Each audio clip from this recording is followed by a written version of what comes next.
नमस्कार। विज्ञान जगत के संग में एक बार फिर से आपका बहुत बहुत स्वागत, बहुत बहुत अभिनंदन। जैसा कि आपको मालूम है, इस कार्यक्रम में हम विज्ञान और प्रौद्योगिकी से जुड़े व्यक्तित्व को बुलाते हैं, उनको आमंत्रण देते हैं और वो अपनी बात आप तक पहुंचाते हैं। और इसी श्रृंखला में आज हमारे स्टूडियो में मौजूद हैं एक बहुत ही युवा और होनहार तकनीकी विशेषज्ञ, जिसे हम टेक्नोक्रेट भी कह सकते हैं, और उनका नाम है हिमांशु डागा। हिमांशु डागा जी। हिमांशु जी एक इंजीनियर हैं और जो विशेषकर आर्टिफिशियल इंटेलिजेंस के क्षेत्र में, संचार के क्षेत्र में काम कर रहे हैं, और इन्होंने नवीन विचारों से, नवाचार से, इनोवेशन से काफ़ी नई नई चीज़ों को जो है हम सभी के समक्ष प्रस्तुत किया है। तो हिमांशु जी, आपका दूरदर्शन के स्टूडियो में बहुत बहुत स्वागत और अभिनंदन। हिमांशु जी, विज्ञान और प्रौद्योगिकी हमारे जीवन का अभिन्न अंग, कण कण में विज्ञान है कहते हैं, कण कण में प्रौद्योगिकी है। तो विज्ञान सीख कर प्रौद्योगिकी में आना, उस पर पदार्पण करना, और फिर प्रौद्योगिकी जानकर उसमें नया नया सृजन करना, अच्छी अच्छी चीज़ों को तैयार करना, ऐसे उपयोगी वस्तुओं को बनाना जो सभी के हित की चीज़ें होती हैं। तो आप किस प्रकार से विज्ञान को और प्रौद्योगिकी को देखते हैं? मेरा ये मानना है, विज्ञान और प्रौद्योगिकी हमारे जीवन का अभिन्न अंग है। जीवन के अंदर जिस प्रकार कई महापुरुषों ने कहा है, जीवन का मेन एम, जो लक्ष्य कहते हैं हम, वो रहा है सत्य की खोज। हाँ। तो मूलभूत रूप से विज्ञान और प्रौद्योगिकी केवल एक प्रकार का सत्य की खोज है। हमारे आसपास का वातावरण, हमारे सृष्टि, धरती, इसके अंदर होने वाली अलग अलग वस्तुएं, हर चीज़ के सत्य को जानना, पहचानना, और उस जान पहचान को ही हम बस विज्ञान कहते हैं जी। और उन्हीं सारी जान पहचान का इस्तेमाल करके जब हम मानव जीवन, मनुष्य जीवन को आगे बढ़ाने के लिए तकनीकें बनाते हैं, तो वो हमारी प्रौद्योगिकी में आ गया। बिल्कुल, तो टेक्नोलॉजी। हर चीज़ जो हम आज अभी देख रहे हैं, वो सारी चीज़ें, हम जिस कुर्सी पर अभी बैठे हैं, ये और आज से 50 साल पहले जिस प्रकार की कुर्सियां बनती थी, उनमें बहुत बड़ा फर्क है। जी हाँ, क्योंकि स्मार्ट कुर्सियां आ गई हैं। एग्जैक्टली, जिसमें 10 बटन्स होंगे और आप उसके साथ कुछ भी कर सकते हैं। करेक्ट, वो कुर्सी आपको घुमा सकती है, फिरा सकती है। आप जब थके हारे वापस घर पधारें तो आपको आराम प्रदान कर सकती है। बिल्कुल, मसाज भी कर सकती है, संगीत भी सुना सकती है, सब कुछ कर सकती है। तो हर छोटी से छोटी चीज़ जो हम आज के जीवन में उपयोग करते हैं, उसका विज्ञान और प्रौद्योगिकी से सीधा जुड़ाव है। सीधा जुड़ाव रहा है। बहुत अच्छी बात बोली। आप अपने बारे में थोड़ा बताएं कि किस प्रकार से ये यात्रा शुरू हुई। एक तो स्कूल में हम विज्ञान पढ़ते हैं, फिर धीरे धीरे इंजीनियरिंग की डिग्री, फिर उसके अंदर कंप्यूटर साइंस और संचार के बारे में आपने महारत हासिल की, और फिर जो है इस कमर्शलाइजेशन के युग में, है ना, आपने अलग अलग प्रकार के विचारों को जो है फ्रीज करके स्मार्ट चीज़ों का सृजन किया, है ना। तो कई सारी स्मार्ट काम आप कर रहे हैं, आप खुद स्मार्ट हैं और स्मार्ट सोच रखते हैं। धन्यवाद। तो अब अपने बारे में हमें बताएं कि किस प्रकार से यात्रा शुरू हुई। मैं राजस्थान के पाली ज़िला से आता हूँ। वहाँ पे वहीं से मेरी स्कूलिंग वगैरह 11th तक सारी वहीं से हुई है। कभी भी ट्यूशन वगैरह कुछ नहीं किया। एंड घर का हमेशा एक ऐसा माहौल रहा था कि हम लोग जो भी करना चाहें, हमें उसके लिए स्वतंत्रता दी जाती थी। तो स्टार्टिंग से ही इंटरेस्टिंग कोई भी चीज़ों के अंदर हम लोग एक्सपेरिमेंट्स करते रहते। स्कूल्स वगैरह के अंदर ट्यूशन वगैरह भी कभी नहीं थी, तो काफ़ी टाइम रहता था, बट फिर भी एक लिमिटेड स्कोप के अंदर एक्सपोजर मिलता था जी। फिर जैसे ही हम 12वीं के बाद जब कॉलेज के अंदर आए, कॉलेज के अंदर मैं इंजीनियरिंग कॉलेज के अंदर आया था, लक्ष्मी निवास मित्तल इंस्टीट्यूट जो जयपुर में है अपना। तो वहाँ पे सबसे पहले हमारे को एक विज्ञान की, मैं मानता हूँ सबसे ब्यूटीफुल, सुंदर रचना, इंटरनेट का यूज करने का, एक हाई स्पीड इंटरनेट का यूज करने का मौजूदगी मिली। जी। उसने हमारे लिए दुनिया भर के दरवाजे खोल दिए। वहाँ से हमें हर प्रकार की चीज़ें सीखने के लिए अवसर मिल रहे थे। तो इंजीनियरिंग के अंदर कंप्यूटर और कम्युनिकेशन इंजीनियरिंग साथ में चल रही थी और उसी के साथ हर दिन हम लोग कुछ नई चीज़ें सीख रहे थे, अलग अलग प्रकार की वस्तुएं, साइंस के अंदर से रिलेटेड भी और टेक्नोलॉजी से भी, स्टार्टअप से भी। दुनिया जहाँ के सबसे बड़े स्टार्टअप्स वगैरह जो है, यूएस के अंदर जो है, चाइना के अंदर जो नए नए इनोवेशंस आ रहे हैं, हम उन सारी चीज़ों को हॉस्टल के अंदर अपने कमरे से देख पा रहे थे। जी जी, आपने कहा कि नए नए दरवाजे खोले। करेक्ट। कविंद्र रविंद्र ने कहा है कि ए दिन आजी कोन घरे गो खुले दिलोदार, आजी प्राते सूर्य ओटा सफल होलो कार। ये इस दिन ने आज किन किन लोगों के लिए द्वार खोले, आज का जो सूरज उगा वो किस किस के लिए सफल हुआ। तो वही आपकी सफलता की कहानी पर हम लोग और जानकारी लेंगे। तो आपने कंप्यूटर साइंस को ही क्यों चुना, और उस पर भी आप जैसे आर्टिफिशियल इंटेलिजेंस पर काम कर रहे हैं, है ना, जो कि एक बहुत ही ज़्यादा पॉपुलर फील्ड है और बहुत ज़्यादा सरकार की तरफ से भी बहुत अच्छे इसमें पहल है। तो आपने कंप्यूटर साइंस को ही क्यों चुना, और एआई की तरफ आपका जो रुझान हुआ वो किस प्रकार से हुआ? बचपन में हम लोगों ने, सारे बच्चे लाइक कार्टून्स वगैरह के शौकीन रहते हैं, उन्हीं सब के साथ में हमारे एक सुपर हीरोज़ के अंदर आते थे आयरन मैन। वो जो आप लोगों ने शायद देखा होगा, पूरा सूट पहन के, हाँ, लाइक जो सूट हवा में उड़ सकता है, वो वाला एक सुपर हीरो, राइट। तो बचपन से जब से हम लोग उन सब को देखते थे तो वो हमारे लिए एक आइडल्स रहे हैं। एंड जब हम स्ट्रीम चूज़ कर रहे थे तो कंप्यूटर साइंस और इंजीनियरिंग के अंदर जाने का, मज़े की बात है, वो एक बड़ा कारण रहा। और एक्चुअली मेरा ये मानना है, साइंस का सबसे ज़्यादा लाइक ब्यूटीफुल चीज़ ही यही है कि आज जो हम सपने सोचते हैं, कल वो ही हमारी हकीकत बन सकती है, सच बनते हैं। तो उस समय जैसे हम लोग इस टाइप की चीज़ें देखते थे कि एआई इंटेलिजेंस, कोई एक सॉफ्टवेयर होगा जो इंसानों की तरह बात कर सकता है, 2014-15 की बात है, राइट। हाँ। उस समय ये चीज़ें हम साइंस में, मूवीज़ में देखते थे, और आज हकीकत है, आप और हम सब लोग इसका इस्तेमाल करते हैं। जी जी। तो वहाँ से इन चीज़ों में रोचकता आई। फिर मुझे एक अपॉर्चुनिटी मिली थी जब 2017 में मेरा इंटरनेशनल एक्सचेंज के थ्रू सिलेक्शन हुआ था और मैं ताइवान गया था। अच्छा। तो वहाँ कंप्यूटर साइंस के साथ में एआई का अनुभव फर्स्ट हैंड करने को मिला मुझे। एंड बहुत ही मज़ा आया मेरे को ये जानकर कि ओके, अब हम कुछ कोड लिख सकते हैं हमारे लैपटॉप की स्क्रीन पर, और उससे कोई दिमाग जैसी वस्तु का हम संचार कर सकते हैं। लाइक लिटरली हम लोग लैपटॉप पे कुछ कोड लिख रहे हैं, वो दिमाग की तरह सोचने की क्षमता रखता है, कॉग्निटिव प्रोसेस को इमिटेट कर सकता है। अलग अलग नाम अलग अलग समय पर रहे हैं, मशीन लर्निंग, आर्टिफिशियल इंटेलिजेंस, कई बार डेटा साइंस से related, cognitive intelligence. But in सब का अगर हम 2017 में बात करें तो बिल्कुल पॉपुलर नहीं था। It was one of the rare small fields, but क्योंकि मुझे उस समय इतना इंटरेस्ट आया और हम लोग क्योंकि एक साइंस के फैंसी दुनिया से आ रहे थे, कार्टून्स और सुपर हीरोज़ की दुनिया से आए थे, तो मैंने बोला एक बार इसके अंदर थोड़ा आगे बढ़ के देखते हैं कैसा होता है। वहीं से शुरू किया एंड उसके बाद में अगेन इंटरनेट ने हमारा पूरा साथ दिया। अच्छा। तो उसी के थ्रू मैंने अलग अलग जगहों से हमारे पास स्टैनफोर्ड, हार्वर्ड, ऑक्सफोर्ड और ऐसे कई सारे अलग संस्थाओं के जो शिखर पे गुरु रहे हैं, उन सभी के लेक्चर्स, उन सभी के मार्गदर्शन फ्री में अवेलेबल है ऑनलाइन। बहुत बढ़िया। आपको बस इच्छा होनी चाहिए, इंटरेस्ट होना चाहिए और उसके साथ में इंटरनेट होना चाहिए। बिल्कुल बिल्कुल। तो वहीं से मेरी जर्नी की शुरुआत। अच्छी बात बताई। आजकल हम सुनते हैं कि smart technology, smartphone, smart television, smart computers, सब कुछ स्मार्ट हो रहा है ना।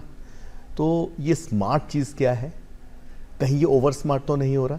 और स्मार्टनेस जो है उसको हम लोग किस प्रकार से अधिकाधिक लाभ में ले सकते हैं? अवश्य। सबसे सिंपल चीज़ों से शुरू करते हैं। जैसा कि आपने बोला, स्मार्ट और ओवर स्मार्ट में एक बहुत ही पतली लकीर है, ज़्यादा फर्क नहीं रहता। हाँ। जब तक हम उस वस्तु का उपयोग कर रहे हैं, सदुपयोग कर रहे हैं, तब तक वो हमारे लिए स्मार्ट है। जब उस चीज़ को हम थोड़ा सा लेवल के आगे ले जाएं, थोड़ा सा दुरुपयोग की दिशा में पहुंच जाएं, वो चीज़ हमारे से ओवर स्मार्ट हो जाती है। बिल्कुल। सबसे सिंपल एग्जांपल आज की डेट में हमारे फ़ोन्स, स्मार्टफोन्स, जब तक हम उनका उपयोग कर रहे हैं एक बहुत ही अच्छी चीज़ है। और सोशल मीडिया जैसे बहुत सारी चीज़ें अलग अलग लोगों से जुड़ने का अवसर प्रदान करती है, नई चीज़ें सीखने का प्रदान करती है।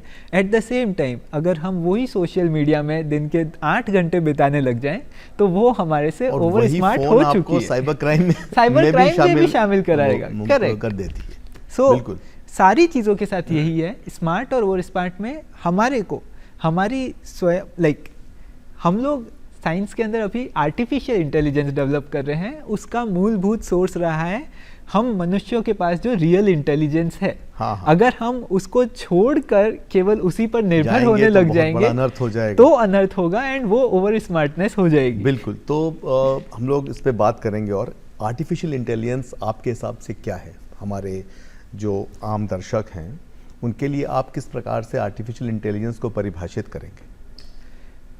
मेरा ये मानना है,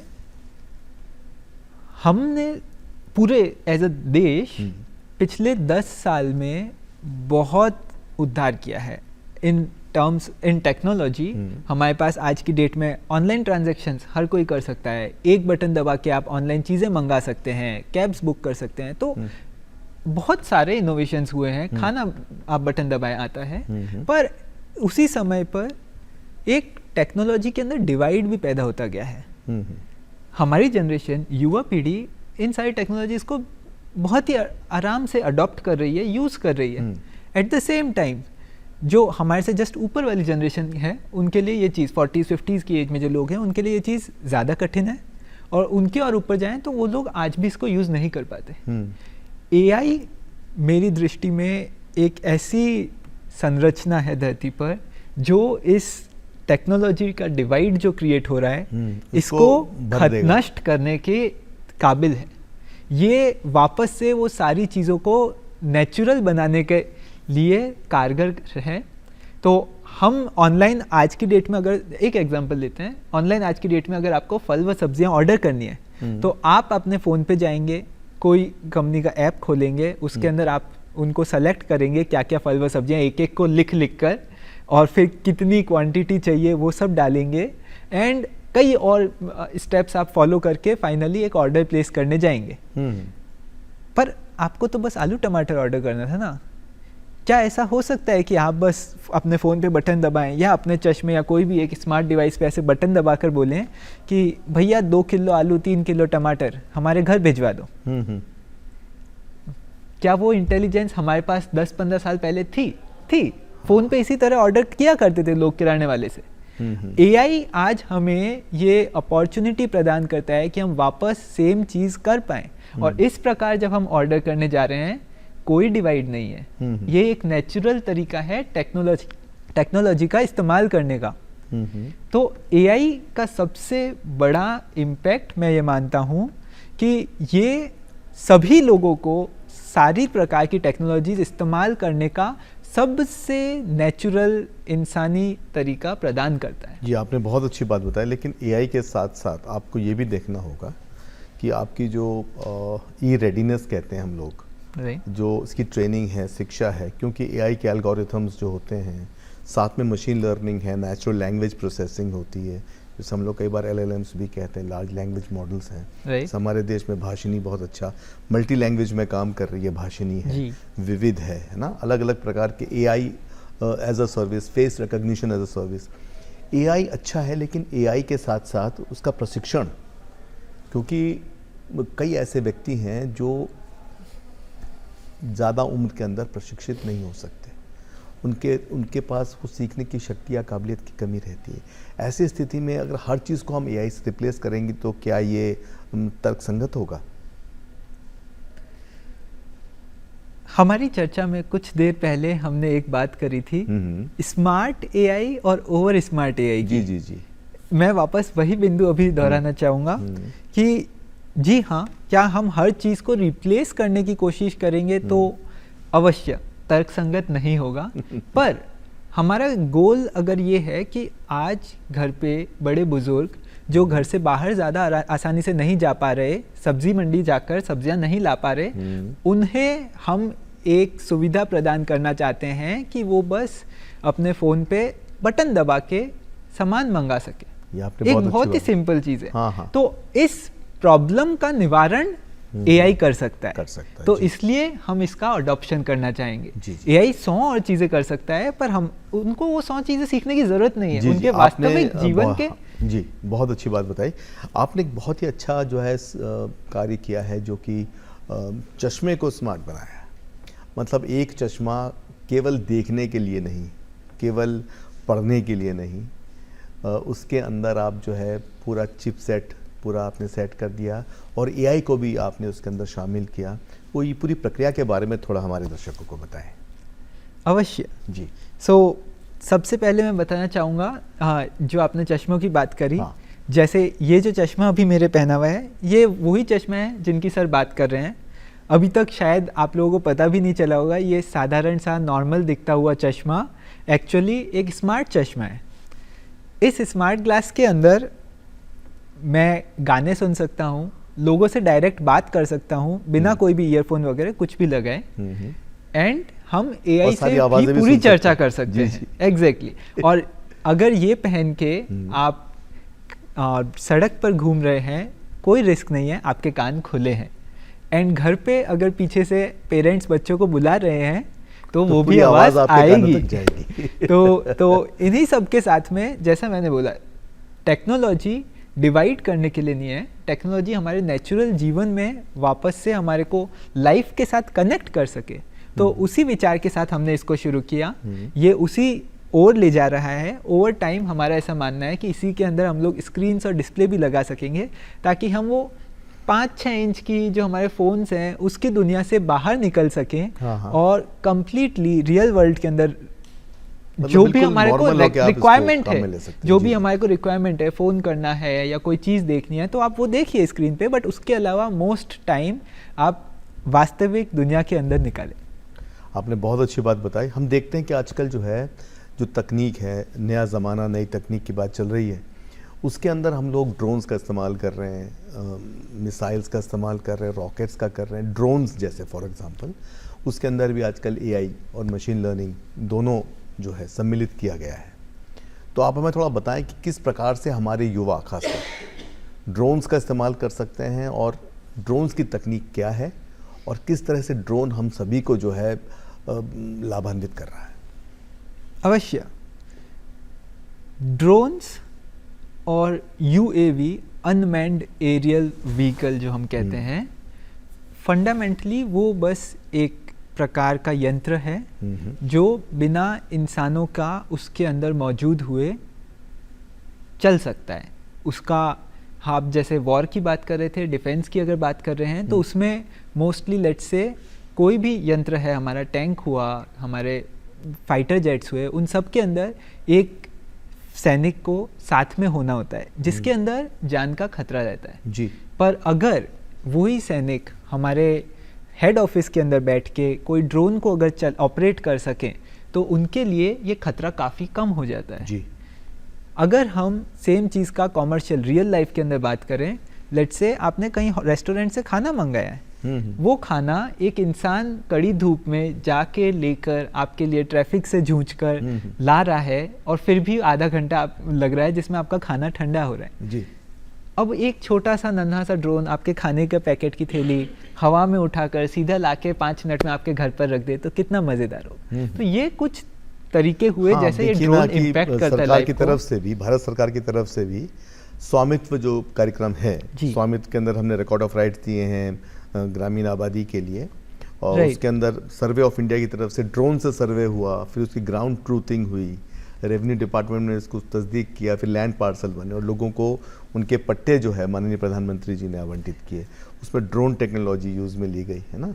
और ड्रोन को जो है लोगों को ट्रेनिंग देकर जो है जैसे महिलाओं को सशक्त किया गया और वो ड्रोन को जो हायर कर सकते हैं, दे सकते हैं, ड्रोन कोई काम में ले सकता है, उससे उनकी जो है आय में अभिवृद्धि हो सकती। तो दोनों तरफ हैं ड्रोन टेक्नोलॉजी, जहाँ एक तरफ वॉर में भी काम आती है, वो हमारे जीवन में भी 4 चांद लगाती है। तो हम लोग बातचीत कर रहे हैं टेक्नोलॉजी के ऊपर। तो आप जो हमारे आज के युवा हैं उनको किस प्रकार से तकनीकी रूप से आगे बढ़ने की ओर जो है उनके अंदर कितनी संभावना देखते हैं, और जो सोच है, जो विचार है और जो आइडिया है उसको मूर्त रूप देने के लिए आपने जो कार्यप्रणाली इस्तेमाल में ली उसके बारे में थोड़ा बताएं। अवश्य जी। आज हमारा देश एक बहुत ही उत्तम स्थान पर है जहाँ पर हमारी पूरी युवा पीढ़ी के पास आज से पहले किसी जनरेशन के पास ये रिसोर्सेज नहीं थे जो आज की हमारी युवा पीढ़ी के पास है। जी। विज्ञान के क्षेत्र में इनोवेशन के लिए, अपने प्रौद्योगिकी के क्षेत्र में आगे बढ़ने के लिए और इन सारी चीज़ों का इस्तेमाल करके वेल्थ क्रिएट करने के लिए इस आज के टाइम से बेटर कभी कोई टाइम नहीं रहा है, ऐसा मेरा मानना है। और उसके अंदर हमारे सबसे सिंपल जिस चीज़ को हम आजकल मानते भी नहीं हैं कि ये तो एक बड़ी वस्तु है, स्मार्टफोन और इंटरनेट, और उसके बाद में अगर आगे जाएं लैपटॉप। हमारे को 99% जितने भी आइडियाज़, विचार हैं, उन सब को रियल लाइफ में लाने के लिए ये डिवाइस और ये टेक्नोलॉजी, इंटरनेट सक्षम है। मेरी जर्नी के अंदर भी यही रहा है और मैं सभी से यही निवेदन करूँगा कि इन टेक्नोलॉजीज़ का फुल उपयोग करें। जस्ट एन एग्जाम्पल, हर चीज़ की शुरुआत होती है ख्वाब से, ड्रीम से, राइट? तो आपके पास ड्रीम है। आज मैं इनफैक्ट एआई को भी बोलूँगा कि आप इस्तेमाल सबसे पहले वहाँ से करें, सबसे बढ़िया जगह है। आपके विचार, आपके ख्वाब को लेकर आप सीधा जाइए कोई भी आपके पसंदीदा एआई के पास, उस एआई असिस्टेंट पे लिखिए कि मैं ये हूँ, मैं यहाँ से आया हूँ, मेरे पास इतने पैसे हैं या ये रिसोर्स है, मैं इतना टाइम दे सकता हूँ और मैं ये चीज़ अचीव करना चाहता हूँ, ये चीज़ बनाना चाहता हूँ, इसके थ्रू एक लाइफ स्टाइल इम्प्रूव करना चाहता हूँ, लोगों का ये भला करना चाहता हूँ। एंड आपको मानेंगे नहीं, आपके लिए बस ये इटसेल्फ पहला कदम, 5 मिनट का आपका इन्वेस्टमेंट आपके लिए सारे दरवाजे खोल देगा। जी। एक एक्सपर्ट लेवल जो आपको गाइडेंस मिल सकती है, ये एआई आपको उस प्रकार की गाइडेंस इनिशियली देगा। आपको स्टेप बाय स्टेप प्रोसेस, क्या क्या चीज़ें लगेगी, वो सारी चीज़ें बताएगा। कई बार हो सकता है आपको मान लीजिए रोबोट बनाना है, रोबोट के लिए हो सकता है काफ़ी खर्चा भी होगा, आज की डेट में आपके पास वो खर्चा नहीं है, बट वो केवल बहाने हैं। जी। आज के देश में वो बहाने हैं, इसलिए कह रहा हूँ मैं, क्योंकि अगर आपको ये भी चीज़ बनानी है तो आपका सबसे पहला काम है उसके बारे में जाने, सीखे क्या कैसे करना है। अगर कई बार सारी चीज़ें खुद को नहीं आती है तो आप उसके लिए टीम ढूंढेंगे, किस टाइप के लोग चाहिए, ये सारी चीज़ें आपको एआई बताएगा। आपको पता चल गया जिस टाइप के लोग आपको साथ में उस सपने को साकार करने के लिए चाहिए, आप उसके बाद जाइए सोशल मीडिया पे, आप सर्च कीजिए, आपको इंजीनियर चाहिए, रोबोटिक्स वाला चाहिए, डॉक्टर चाहिए आपके। आपने बहुत बहुत अच्छी बात बताई। हिमांशु, मैं आपसे ये जानना चाहूँगा कि जो विज्ञान है और प्रौद्योगिकी है जी, उसकी पृष्ठभूमि में बहुत गहन अध्ययन है, बहुत गहन रिसर्च है, बहुत मेहनत है, बहुत पेशेंस है। और कई बार हमारे जो युवा साथी हैं वो इन चीज़ों को लैक करते हैं, वो चाहते हैं झटपट हो जाए, झटपट एआई ले लें, झटपट स्मार्ट बन जाए, झटपट काम हो जाए, झटपट अमीर बन जाए। तो इस विरोधाभास को आप किस प्रकार से हैंडल करेंगे? मैं तो एक्चुअली कहना चाहूँगा ये बुरी चीज़ नहीं है, ये एक अच्छी चीज़ भी है। बस इसके साथ में ये मान के चलिए कि निराशा like it's part of success. जी। आप उस पैशन के साथ में बढ़ें कि ये झटपट काम हो जाए और उसी इच्छा, उसी शक्ति के साथ में आप आगे बढ़े। तो आज आपको ये टेक्नोलॉजी जाननी होगी, आपको टेक्नोलॉजी में टाइम इन्वेस्ट करना है, एफर्ट इन्वेस्ट करना है। आप चाहते हैं 3 हफ्ते के अंदर, जो पहले के टाइम में महीनों लगते थे, ऐसी चीज़ें बना सकते हैं। और कई बार हम टेक्नोलॉजी में, जैसे आपने बताया था, स्मार्ट और ओवर स्मार्ट का जो फ़र्क होता है, जब हम शुरू करते हैं हमारे दिमाग में कुछ चीज़ें होती है जिसका वास्तविक धरती से रिश्ता कम होता है। तो अगर हम फास्ट करना चाहते हैं, जल्दी करना चाहते हैं, तो कई बार ये अच्छी चीज़ भी होती है, क्योंकि ये हमारे को सहायता करती है कि हम पूरी जो भी हमारा ड्रीम है नहीं बनाए डे ज़ीरो पे, और डे ज़ीरो पे सबसे न्यूनतम उसके लिए जो बना सके वो बनाएं और कस्टमर के पास लेके जाएं, जिसकी समस्या का हल करना है उसके पास लेके जाएं। मैं तो बोलूँगा इस चीज़ को, जो उनकी उत्सुकता है, जल्दीपन है, उसका सही सदुपयोग यही है कि सबसे जल्दी कस्टमर के पास जाने का प्रयास करें। 99% इनोवेशंस इसलिए नहीं ख़त्म होते क्योंकि वो कभी कंप्लीट नहीं हो पाए, वो इसलिए ख़त्म होते हैं क्योंकि वो कभी कस्टमर के, यूज़र के हाथ में नहीं गए। तो आप अपने जल्दीपन का इस्तेमाल करें ताकि आप मिनिमम जल्दी कस्टमर के पास जल्दी पहुंचे। आपके पास अच्छा नहीं है, पूरा नहीं है, तो भी जाइए, वो कस्टमर आपको सही दिशा सिखाएगा। और आप जो हैं हमारे दर्शकों के लिए क्या इस मौके पर टेक्नोलॉजी के ऊपर, एआई के ऊपर क्या संदेश देना चाहेंगे? मैं सबसे महत्वपूर्ण केवल एक ही संदेश देना चाहूँगा। सबके पास ख्वाब होते हैं, ड्रीम्स होते हैं, सबने सोचा होता है कि कभी मैं ऐसा करूँगा, वैसा करूँगा, बस ये हो जाए उसके बाद। आज की डेट में इस एआई के जग में अपॉर्चुनिटीज़ की कोई कमी नहीं है, रिसोर्सेज की कोई कमी नहीं है। हमारा देश ऐसे स्थान पर है, हमारी सरकार इतना सहयोग कर रही है चीज़ों के लिए कि रास्ते बहुत हैं, दरवाजे बहुत हैं, उनको खटखटाने के लिए आगे आपको बढ़ना पड़ेगा। तो जो आपके ख्वाब रहे हैं, ड्रीम्स रहे हैं, अगर आप इस समय ये एपिसोड देख रहे हैं तो इसकी सफलता मैं ये मानता हूँ ये होगी अगर आप में से कोई एक जन भी हाथों हाथ इसके जस्ट बाद में जाके ऑनलाइन अपने ड्रीम को कैसे साकार करना है सर्च करे। आपको स्टेप्स एआई बता देगा, इंटरनेट बताएगा, गूगल एआई सबके पास आज अवेलेबल है। आप कहीं पर भी जाके उसको सर्च करें, पहले स्टेप्स जो आपको मिल रहे हैं, जो उसमें से आप कर सकते हैं वो करें।